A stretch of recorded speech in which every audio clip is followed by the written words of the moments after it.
Here's another piece that is a golden oldie, but Bill Gaither regards it as the greatest gospel hymn ever written. The love of God.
of messages as we're going along. Friends, as I say, next week I'm baptizing my third great granddaughter, and it's a joyous occasion.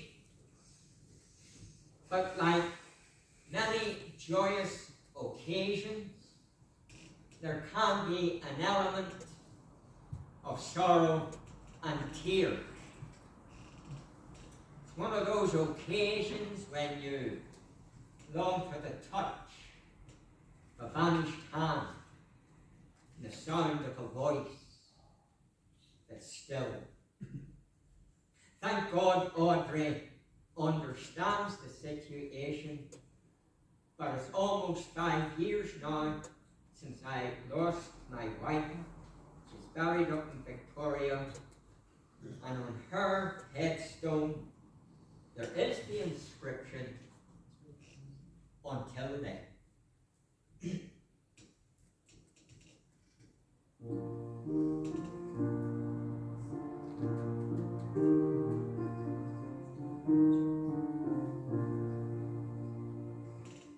My heart can sing when I pause to remember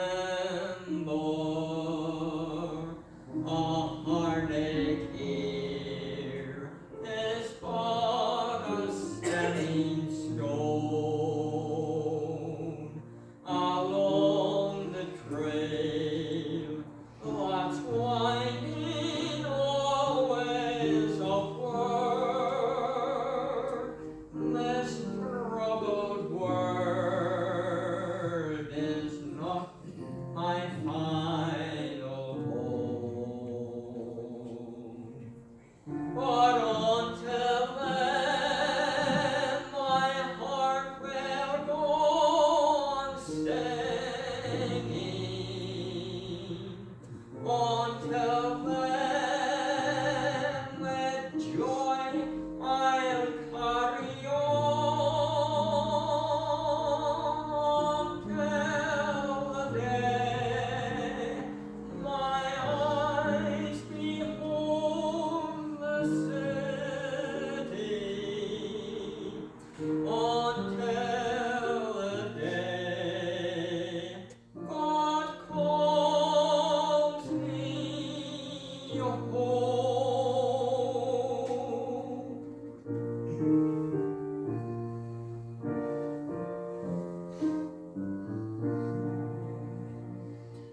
The things of earth will dim and lose their value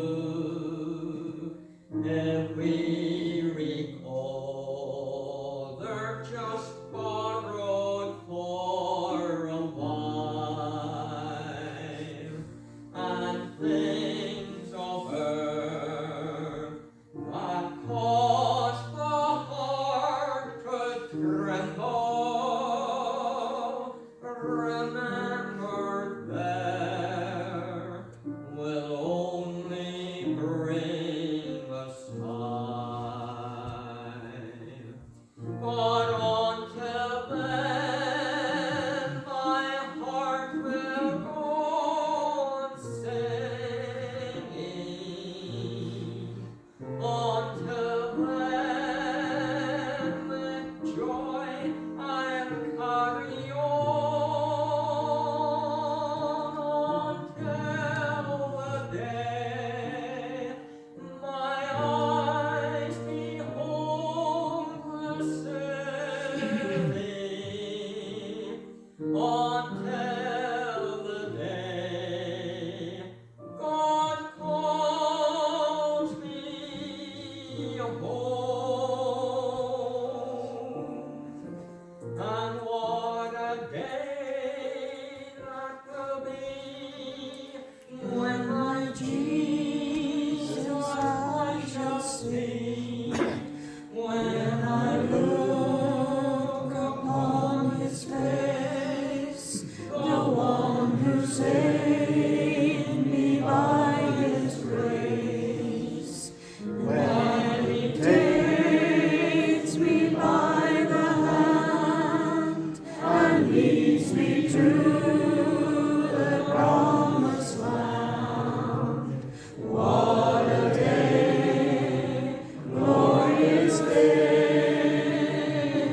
thought the call was nearly going to come then.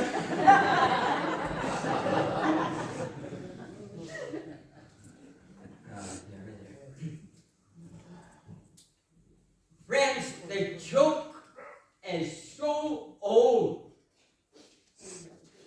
that it's even older than some of the jokes that Drew tells. Be a cracker. It's so old that for some people it might seem new. A minister's wife was out shopping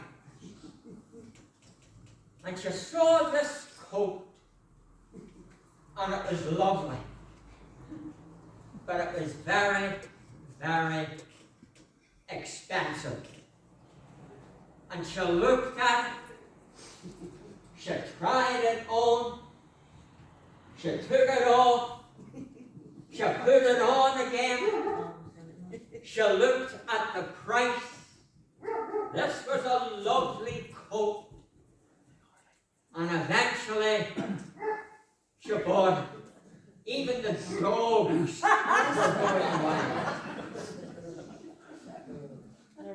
She brought it home, and when her husband saw it, he nearly hit the roof. For him, every penny was a prisoner. And she said to him, "But love, I was tempted to buy the coat." "You were tempted?" he said. "Why didn't you say, 'Satan, get behind me'?" She said, "I did." And he said, "It looks lovely from the back."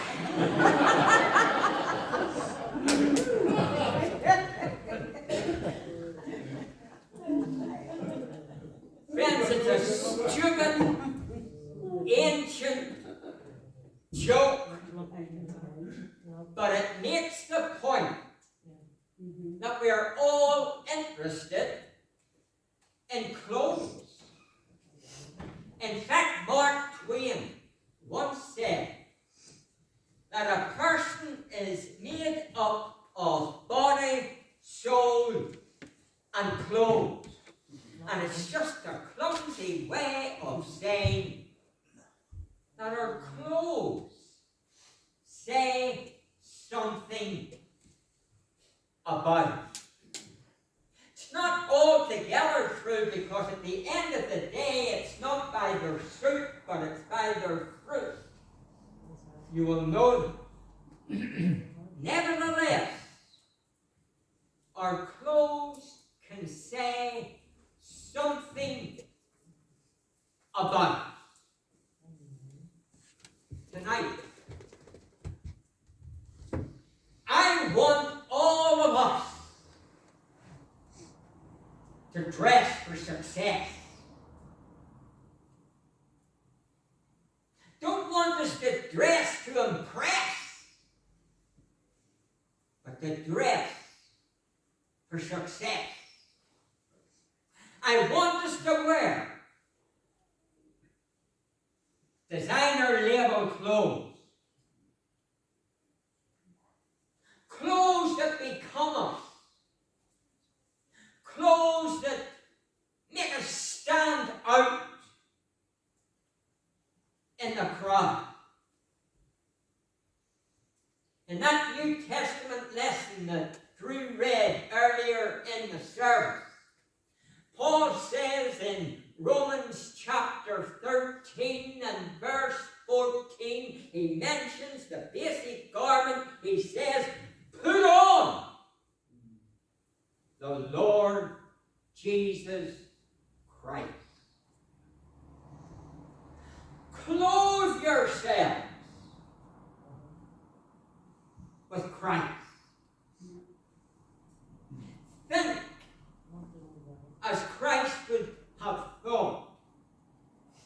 Speak as Christ would speak. Act as Christ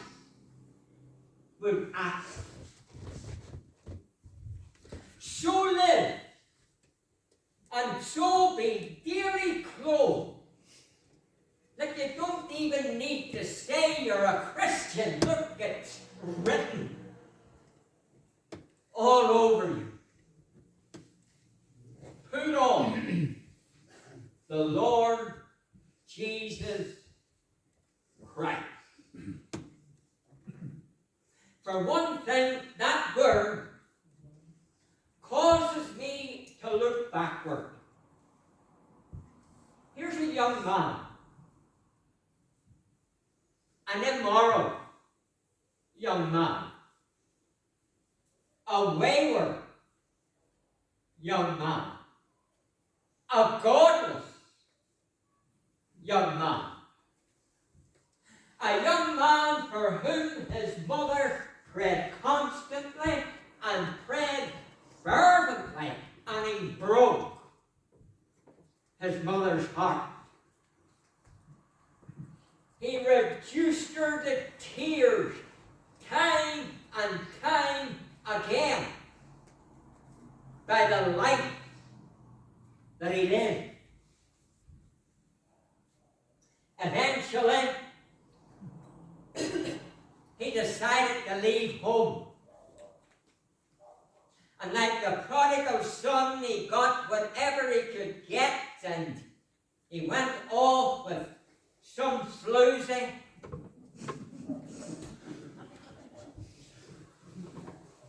And went to Rome. Yeah. You know what? God moves in mysterious way. For there he came under the influence of a Christian bishop called Ambrose.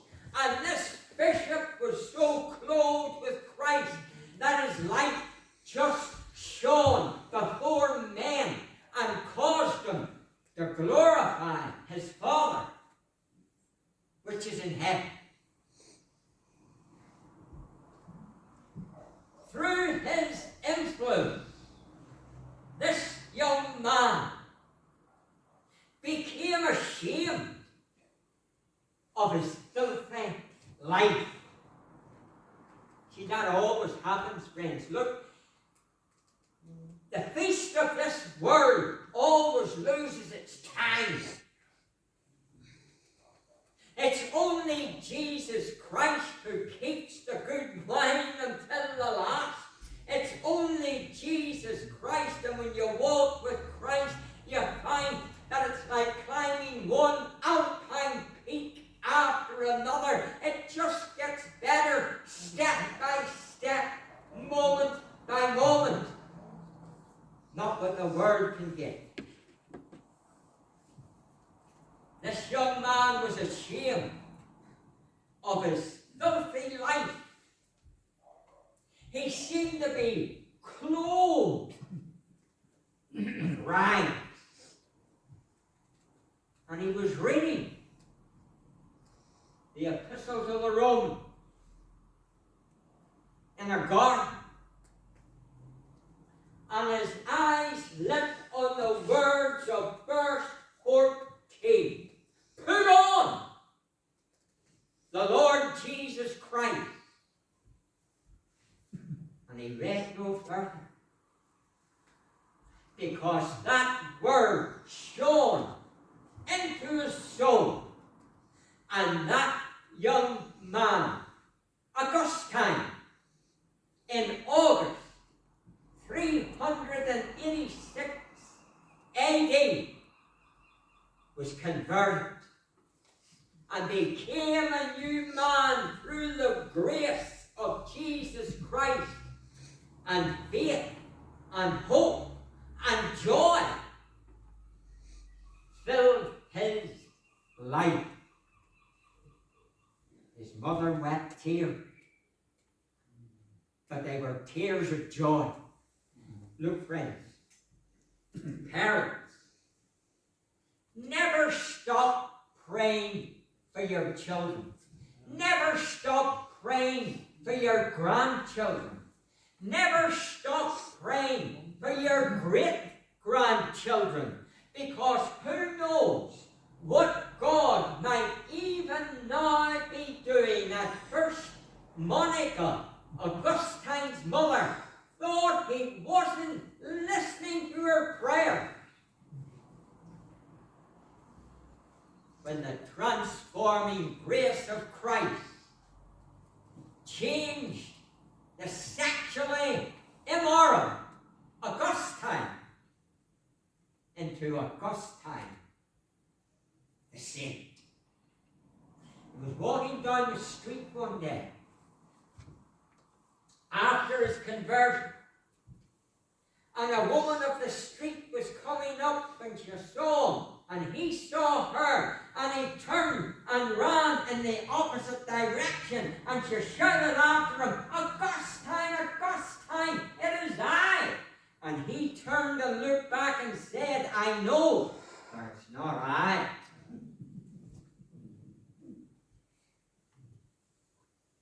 He had put on the Lord Jesus Christ. He had clothed himself with Christ. Holiness had become his inner clothing. He would make no more provision for the flesh, and those filthy rags were discarded. Is it any wonder, I say, when I look at this word, the first thing it does is causes me to look backward. Then again, when I look at this word, it constrains me to look inward. Am I clothed with Christ? Do I know Christ?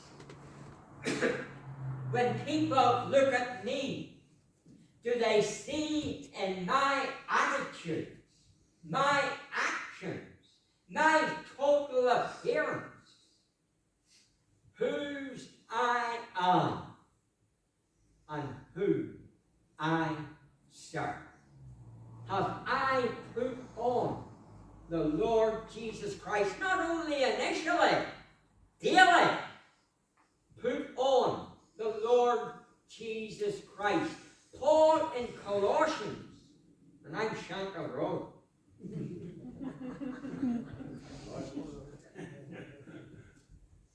You know, I was once preaching at an orange service, and I said to the folk there, the orange men, "The only time someone come to church, you know, the orange service." And I said to them, "You know, I'm surprised the Shankill Road's not mentioned in the Bible." And after the service, one of them said to me, "The Shankill Road is mentioned in the Bible."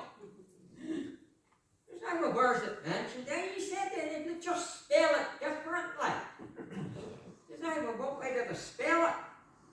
And he said, "H-E-L-L."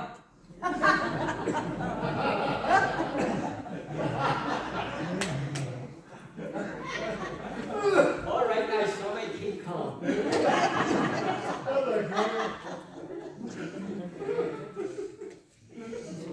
Well, for me, the Shankill Road was heaven, and always will be. But friends, there it is.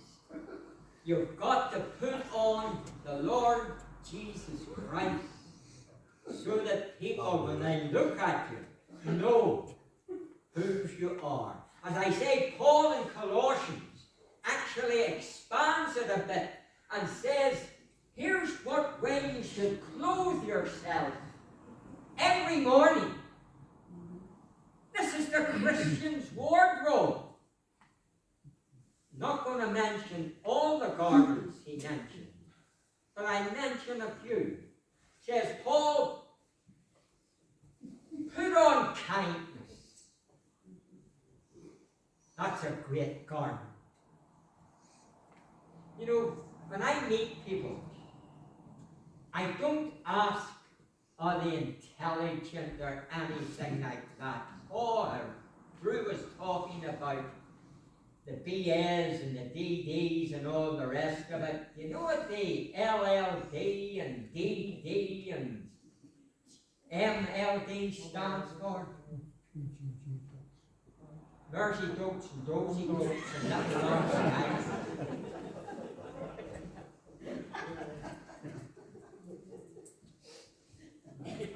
These things don't matter. I ask, are they kind? Because if they're not kind,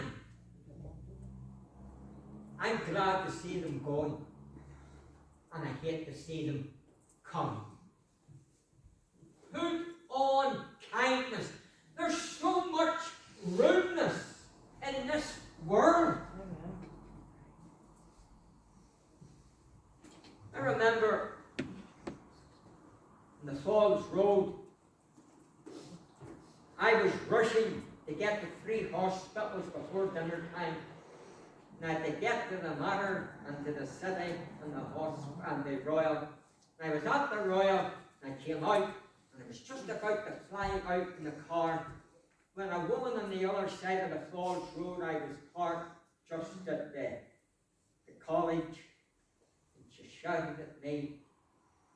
She said, "That couldn't be me, I don't know her." But when I went over her, she said, "Father." I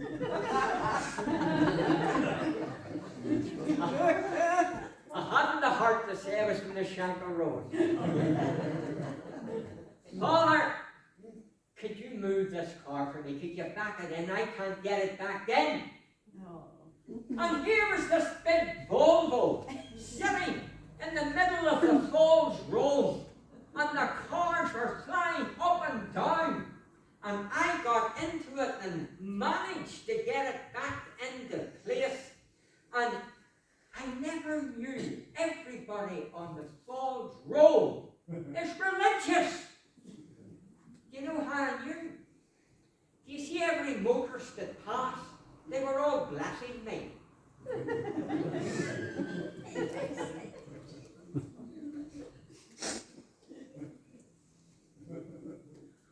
Friends, are you kind? That's what's important. Look, there's so much rudeness. Rudeness on the roads, rudeness in shops. You kind of shop assistants? Or do you lose the temper? Rudeness, look, you could run an evangelistic mission on kindness. Not what the old gospel hymn says. Down in the human heart, crushed by the tempter, feelings lie buried that grace can restore, touched by a loving hand, waken by kindness, chords that were broken can vibrate once more. Victoria, go out and start a kindness society in Carrickfergus, and people will stand up and take notice. Put on kindness.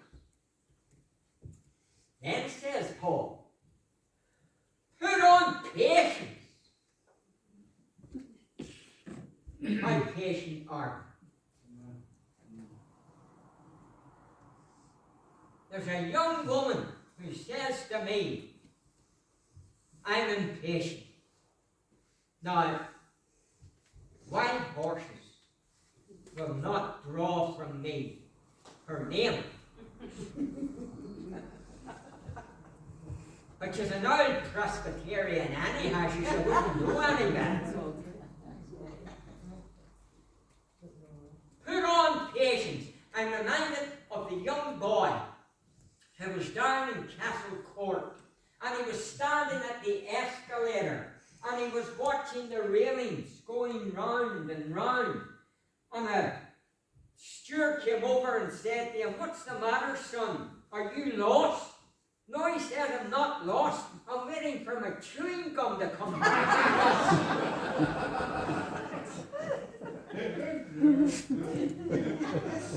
Not Lord Cracker, son.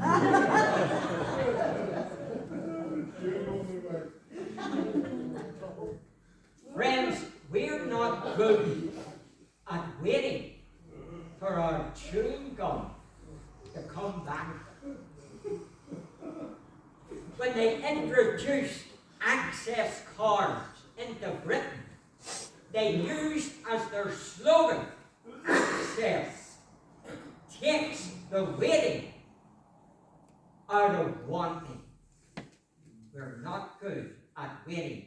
We need patience. Patience is the power to wait for some hope for good. The hope for good may contain a lot of things. It may be Sunday school class that you're trying to guide. You need patience. You're on patience. It may be a dead church that under God's grace you're trying to revive. You need to put on patience. It may be some husband and you have his dinner ready and you've called him 5 times and he's twittering still in the garden or with the collar. You need to put on patience. Clothe yourselves with patience. Patience, the power to wait for some hope for good. That hope for good may be the amen to a sermon that you feel is like Tennyson's brook and it's going to go on forever. You need patience. Put on patience. Put on kindness. Put on patience. Then says Paul, put on forgiveness. Forgive one another as I have forgiven you. Friends, that's not easy. Not easy. Sometimes even when we do forgive, it falls far short of the standard that Paul mentions. As Christ forgave you, our forgiveness very often is not like that. Here's Alice, and she's wandering through Wonderland. And she sees this Cheshire cat that appears suddenly and disappears suddenly. And Alice says to the cat, I wish you wouldn't appear so quickly and disappear so quickly. And the cat says, oh well, I'll tell you what I'll do. I'll disappear slowly. So he disappeared, first his tail, then his body, then his face. The only thing that was left was his grin. And Alice says, well, I never. I've often seen a cat without a grin. I have never seen a grin without a cat. She should have gone to Specsavers. I have seen it umpteen times. Here are 2 people. They're at loggerheads. Some silly word, some stupid action has broken a relationship. And these 2 folk who once were bosom friends went to the same church are now finding that they glared daggers at each other. Eventually, one of them swallows pride and asks for forgiveness. And the other one says, all right, I forgive you. lust vanishes the cat. But I want you to know, we'll never be the same again. Lust lingers, the grin. Forgive as Christ forgave you. He forgives that the cat disappears, and there's no lingering of the grin. Friend, Paul says all these clothes are meant to be held together with the wonderful belt of love that binds everything together. Put on the Lord Jesus Christ. That word causes me to look backward, it constrains me to look inward, and it compels me to look forward. Didn't Jesus tell a story, a parable, an incomparable parable about a man who went to a wedding feast and he hadn't the right clothes? When the king came in, he said, "Friend," wasn't any anger or anything like that, "Friend, how did you get in without a wedding garment?"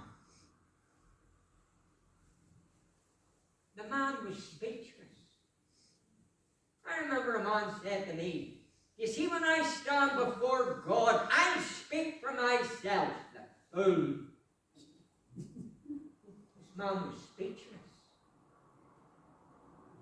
He knew he was out of place.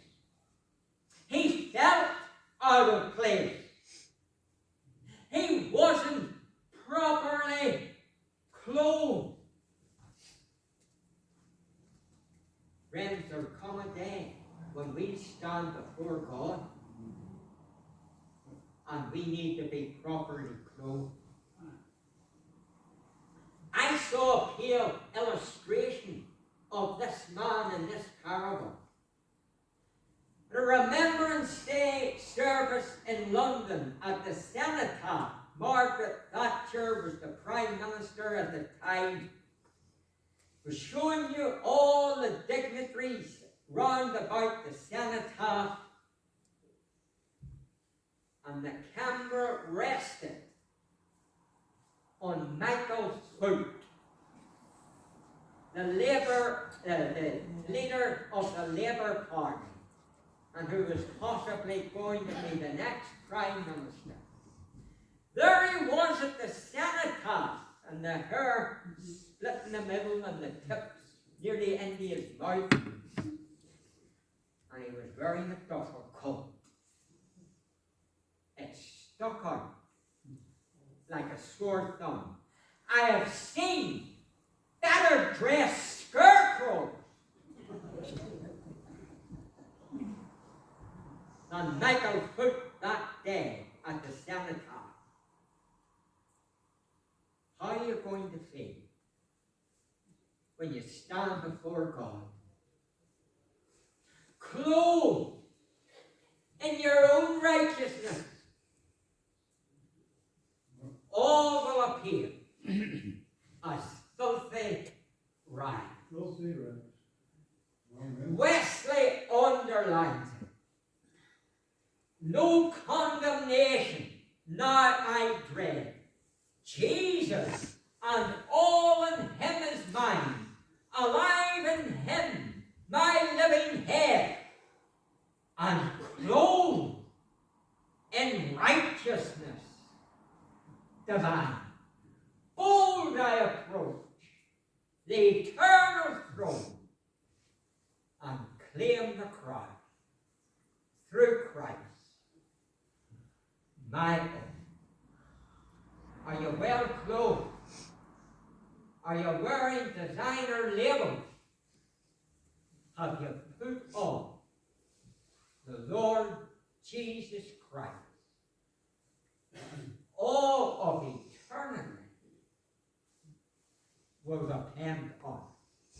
God bless each one of you. Christ's sake. Amen.